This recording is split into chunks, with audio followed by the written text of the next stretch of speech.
So I've always wanted to be an entrepreneur. Even in high school, I was starting companies for fun. And then in my 20s, I started a couple as well. I just had the bug. And then they all failed. And then it wasn't until when I turned 30 that I had this idea for a social decision-making tool.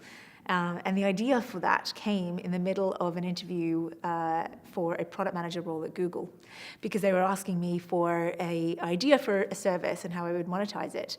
So I started talking about this idea that I'd had for a while about a social decision-making tool where you could share ideas for what you wanted to buy and reach a kind of group decision.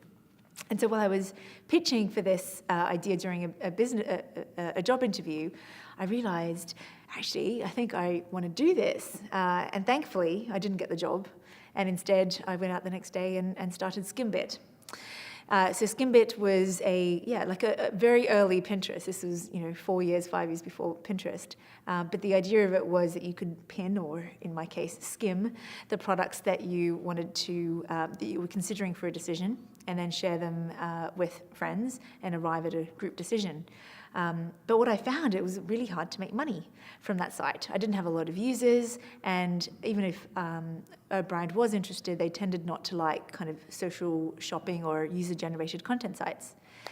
So I realized that perhaps there was a potential for affiliate, but then really struggled to find a way to automatically monetize user-generated links via affiliate marketing. And that's when we built this technology that would automatically do that for us.